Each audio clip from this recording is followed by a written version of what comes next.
Magandang araw mga kababayan. Kasama niyo po ngayon si Ka Eric sa isa na namang episode ng ating video analysis at video talakayan. Sa oras na ito ay tatalakayin po natin itong panibagong pahayag na nanggaling po sa Palasyo ng Malacanang. No? At ito ay inilabas kahapon ng media release mula sa Malacanang na sinasabi ngayon ni Bongbong Marcos Jr. na nababahala ang kanyang pamahalaan hinggil sa magiging epekto sa ekonomiya ng sunod-sunod na mga drama at mga kaganapan sa impeachment sa House of Representatives. Kung maalala po natin, dalawang impeachment complaints po ang kunwa-kunwari ang isinampa laban kay Marcos upang masabotahe at madiskarel o mapigilan ang pagsasampa ng tunay at seryoso na impeachment complaint laban sa kanya. Yung nanggaling sa kinagrupo po nila former Governor Chavit Singson, former Congressman Mike Defensor, and former Congressman Jing Paras, hindi po ito nakapasok dahil nagtago at tumakas si Cheroy Garafil, ang Secretary General ng House of Representatives, kung saan doon dapat isinusumiti ang pagfa-file nito. Pero naituloy pa rin po yung gawa-gawang impeachment na gimmick nila Marcos, no? Lalo na ng kanyang mga koneksyon nila dito sa isang nagpapakilalang Attorney De Jesus. At sa grupo din po nila Marcos ito, ang endorser at supporter ng impeachment complaint ni De Jesus, ang party list na kontraktor ang Pusong Pinoy. Ayan. Pumasok din po ang impeachment complaint laban kay Marcos na galing sa kanilang kaalyado na grupo, ang CPP, NPA, NDF, Kamatayan Party List Group. No, mga kababayan. Pero alam natin po na ito ay bargaining chip o isa po itong negosasyon na kunwari palulusutan ng impeachment complaint si Marcos Jr. at para madiskaril ang tunay at seryoso na impeachment complaint laban kay Marcos Jr. na siya ngang nangyari. Pero ang main target talaga, hindi ang pagpapa-impeach kay Marcos, kundi target ng CPP, NPA, NDF, nila Marcos at nila Romualdez, at ng kanilang isa pang kaalyado, itong mga hilaw na komunistang kunwa-kunwarian ay aktivista din sila, itong Akbayan Group at ang dilaw and pink na mga political zombies. Ang target nila talaga ay i-remove si Sara Duterte at muling palakasin ang kanilang maniobra through impeachment complaint and then iaakyat sa Senado. Yun ang main target, yun ang main diskarte. Kaya wala pong epekto itong katotohanan sa sinseridad, kung mayroon ba o wala, si Marcos Jr. sa kanyang kunwa-kunwarian ay nababahala siya sa magiging epekto ng impeachment complaint laban kay sa kanya at kay Vice President Sara Duterte, na mayroon daw negatibo na impresyon ang mga investors, ang mga mamumuhunan, at ang business community at ang buong ekonomiya. Mali po ang ganyang pahayag at diskarte lang ni Marcos na kunwari apektado din siya kasi pinapa-impeach din siya. Kunwari lang po yun. Fasad yun.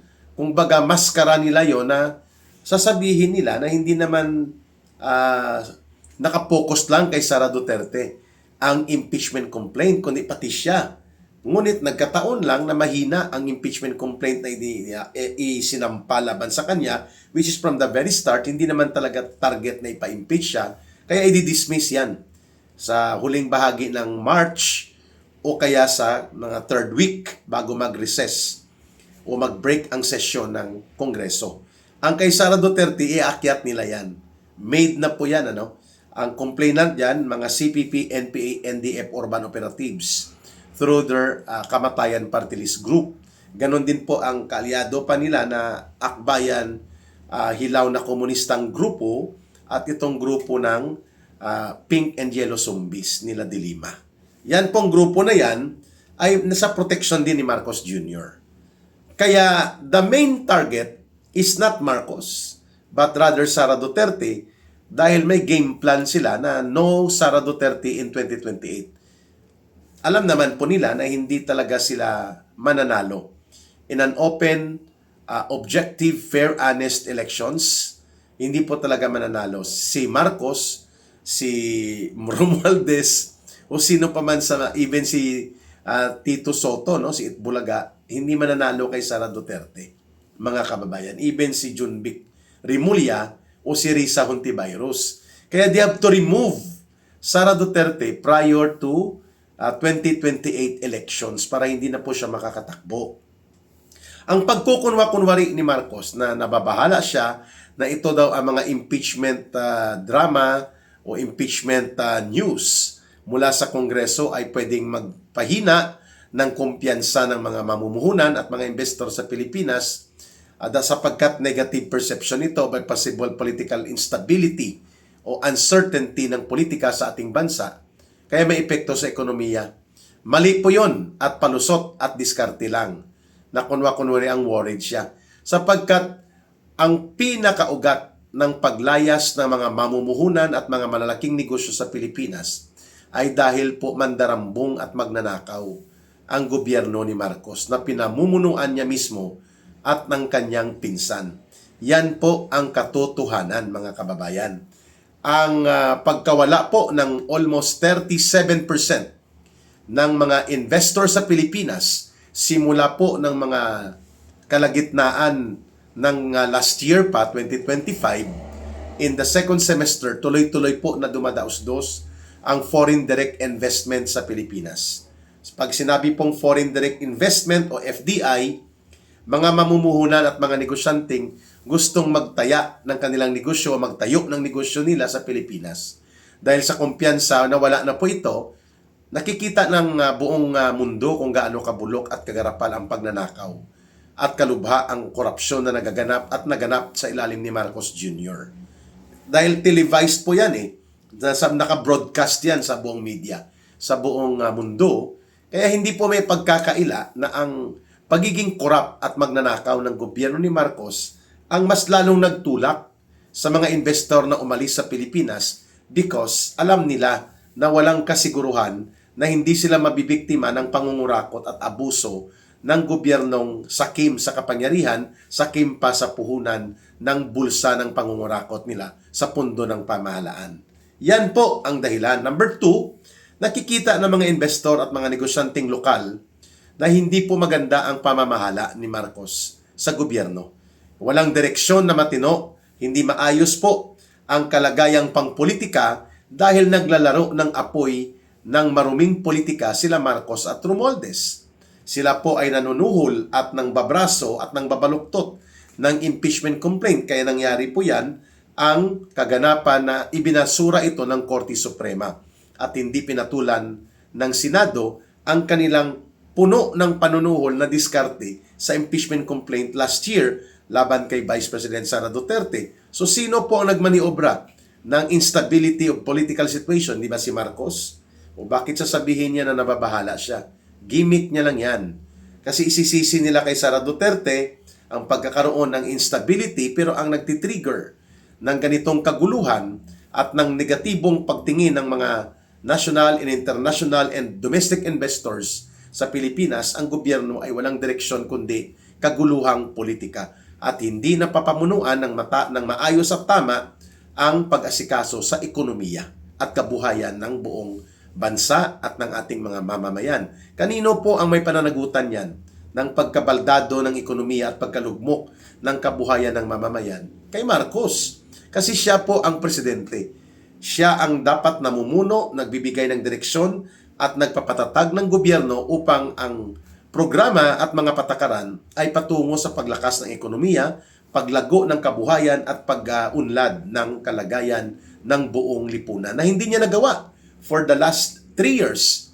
Kaya hindi po yan pwedeng isisi o ipalusot ni Marcos na dahil may impeachment drama, may mga balita tungkol sa impeachment, pwedeng bumagsak ang ekonomiya ng Pilipinas. Matagal nang bumagsak ang ekonomiya ng Pilipinas. Even ang World Bank mismo, ang mga International Monetary Fund ay nagsasabi na mali po yung mga patakaran na kinukuha mo ang social benefit program. Like ang PhilHealth, kinuha ni Marcos yan. At ng kanyang mga tauhan nila Ralph Recto, 60 billion pesos. Kaya idiniklara din po yan ng Korte Suprema na mali at pinabalik sa kanila. It was indeed technical malversation equivalent sa pagnanakaw kasi pinundo po yung 60 billion pesos ng PhilHealth upang gastusan ang ghost projects nila doon upang dambungin ang pera doon sa unprogrammed appropriations. So it was no less than the Supreme Court ang nagsabi na mali po yon. Nakikita ng mga investor po yan. Nakikita po yan ng mga negosyante at nababahala sila dahil yan ay mga maling gawain that erodes, mga kababayan, nagwawala at bumabawas ng kumpiyansa ng mga malalaking negosyante at mga mamumuhunan sa kalagayang politika ng bansa. Hindi pa nakasama dyan na hindi may paliwanag ni Marcos bakit kinuha nila ang 117 billion pesos na Philippine Deposit Insurance na para ito sa mga bangko na naka-standby na in case magkaroon po ng pang-ekonomiyang problema at mapektuhan po ang banking and financial system, mayroon po tayong pangtapat na hindi magkakaroon ng kawalan ang lahat ng deposito sakaling magkaroon ng krisis sa pananalapi at mga banking situation.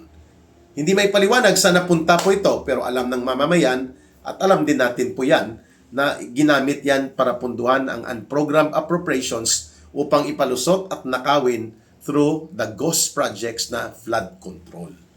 Ang pagtaas po ng incidence of self-rated hunger and poverty. 58% ng ating mga mamamayang Pilipino hanggang 61% ang hindi makakakain ng kumpletong 3 beses sa isang araw. Kagagawan ba yan ng impeachment? Hindi. Prior to the impeachment, yan na pong nangyayari. Dahil ang iskandalo na ito ay bumabalik kay Marcos, hindi niya kayang tutukan at palaguin ang ekonomiya dahil nakatutok siya sa maruming laro ng apoy ng maruming politika nila. Ang lahat nakatutok na durugin ang mga Duterte. Ang pagtaas ng poverty level sa mga kababayan natin, ang 58% mga kababayan ay almost 15 million po. Kung 58% yan, 60% ng 120, almost 70 million na mga Pilipino po ang hindi makakakumpleto ng 3 beses na pagkain nila sa isang araw, minsan isang kahig, isang tuka talaga ang kalagayan ng milyong-milyong Pilipino, around 70 million. At mahigit 48 million ng iyong mga Pilipinong mamamayan nabubuhay sa kahirapan, na ang income ay wala pa sa 200 pesos per day. Paano ka mabubuhay kung mayroon kang 3 anak, isang pamilya? Even ang single na tao, hirap na hirap mabuhay sa 200 pesos na kita at hindi pa regular. More than 48 million of your people are living in that kind of poverty. So, gawa yan ng impeachment? Hindi. Gawa yan ng kalukuhan sa politika. Ano pa ang mga nagpawala sa investments at mga pagkalugmok ng ekonomiya, ang hindi paglago ng ating kabuhayan at pinag-iwanan na tayo ng karatig bansa kagaya po ng Vietnam, Thailand, Malaysia, Indonesia, lalo na ng bansang Singapore. Ang nauungusan na lang yata ng Pilipinas ngayon ng konti ay ang bansang Myanmar at Bangladesh. At ganon din po ang bansang I think Laos o Cambodia. Pero the rest ng mga bansa na karatig bansa natin, pinag-iwanan na po tayo mga kababayan. Vietnam right now is an exporting car manufacturing country, mga kababayan. Sumusunod na siya sa China. May mga electric vehicle siya at may mga magagandang uri ng sasakyan na napoproduce sa Vietnam at pumapasok sa Asian market. Tayo saging, durian, kape at mangga pa rin po ang ine-export at mga lakas paggawa ng ating mga kawawang overseas Filipino workers ang ine-export po natin, mga kababayan. So, yan ang nais nating ipakita kay Marcos Jr. In his last 3 years, na binalot ng iskandalo ng organisado, malalim at malubha at malawak na korupsyon at pandarambong, ang kanyang gobyerno, it's no longer an issue kung may impeachment complaint na gawa-gawa laban sa kanya, may impeachment maneuver para durugin si Sara Duterte sapagkat nagaganap at nangyayari na po ang pagkalugmok ng ekonomiya, paggapang ng kabuhayan at pagkitid ng ating mga antas ng pag-unlad dahil walang direksyon sa pagpapalakas at pagsulong ng ekonomiya si Marcos Jr. maliban sa kanyang pagkalulong sa laro ng politika. Dinagdag pa dyan, ang kaliwat ka ng iskandalo ng pagnanakaw ay nabulgar worldwide. The greatest robbery of a government by the government itself. Yan pong tawag ngayon kay Marcos. pinakamalalang pagnanakaw na ginawa ng gobyerno sa sariling gobyerno niya mismo na pinamunuan ni Marcos Jr. at ni Martin Romualdez bilang mga mastermind, mga kababayan. So hindi po tama, wala sa lohikang tugma at hindi po nababagay para patulan natin ang kunwari ang drama ni Marcos na nababahala siya na may mga impeachment complaint na nakasala ngayon sa House of Representatives. Diskarte po yon para magsulisit ng kunwari awa at simpatya. Pero alam po natin na ang layunin niya doon ay ipakita na hindi ko naman talaga gustong impeachment na yan eh. Even sa akin man o kay Sara Duterte kasi nakaka-apekto sa ekonomiya. But the game plan is itulak ang kunwari ang discarding impeachment laban sa kanya at isabay ang pagpapa-impeach kay Sara Duterte para hindi halata na may selective lang na tinatarget sa House of Representatives. Pero ang sa kanya, i-dismiss po yun. Hindi yun aakyat. At naka-game plan na yun. Ang kay Sara Duterte po na impeachment complaint ay aakyat. At kapag naganap na po at nakompleto, doon ang trial sa Senado, tatabunan na po nila. Ang issue ng malawakang pandarambong sa flood control alone ay 1.4 trillion pesos ang nawala. At halos hindi po ito makita at mababawi ng taong bayan, lumaganap ang sindikato nila. And marami pa pong mga iskandalo ng korupsyon na hindi pa nakakalkal kay Marcos Jr. Ito nga ang PDIC, 117 billion pesos sana ito. Diba? Hindi po ito nakakalkal. Nasaan na rin po ang napagbintahan ng gobyerno through Central Bank na 129 billion pesos na gold reserve. Almost 25,000 po yun na kilograms. 25 tons is equivalent to 25,000 kilograms ng mga gold reserve ng Pilipinas. Sana ito, ang almost 500 billion pesos na Maharlika Fund, wala na rin nakikita. Ang mga farm to pocket roads, ang mga bogus na mga kunwari ang school building construction, lahat ng ito, hindi pa nakakalkal. Kaya nga sabi ni former Senator and Senate President Franklin Drilon, the worst corruption and the worst budget attack na kinatay, hindi pa niya nakita sa buong buhay niya sa Senado bilang 24 years senator veteran bago siya magretiro sa politika. Aba, ito daw ang pinakamalala ang sa ilalim ni Marcos. Mantakin mo, ang unprogrammed appropriations mo, almost 1 trillion pesos. That is illegal, hindi po allowed yan, pero pinalusot niya, pinirmahan niya sa 2023 dahil doon po itinago ang diskarte ng pangungulimbat. Ganon din po sa 2024 budget, mga 600 billion din. At sa 2025, mga 500 billion. Lahat ng ito po involved sa maanomaliang transaksyon sa infrastructure projects. Buong sindikato halos nila, ginamit nila sa unprogrammed appropriations at sa mga insertions.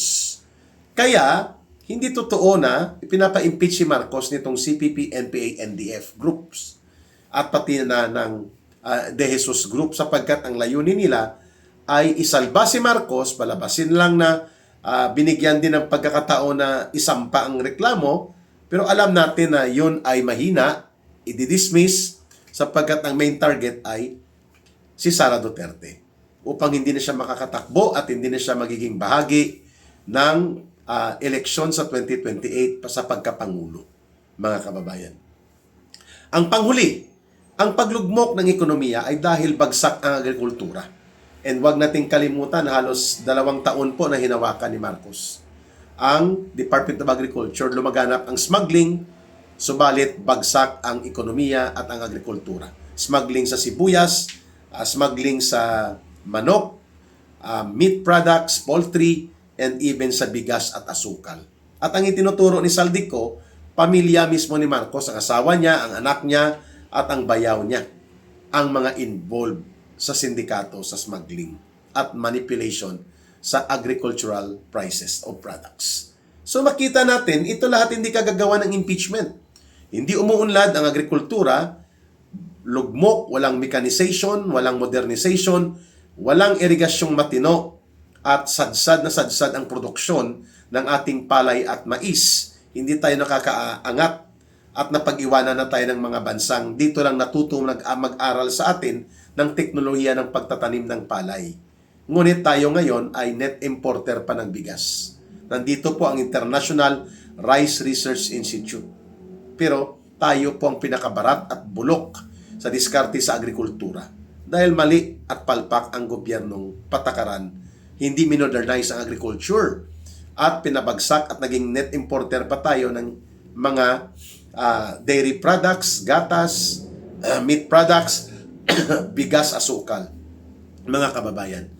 So kung malugmok at barado ang pag-angat ng agrikultura, lalong lumala ito sa ilalim ni Marcos, walang manufacturing sector, walang middle level industry para lumakas po ang trabaho at produksyon. Kaya lugmok ng ekonomiya, not because of impeachment na to, but because of failure of governance ni Marcos.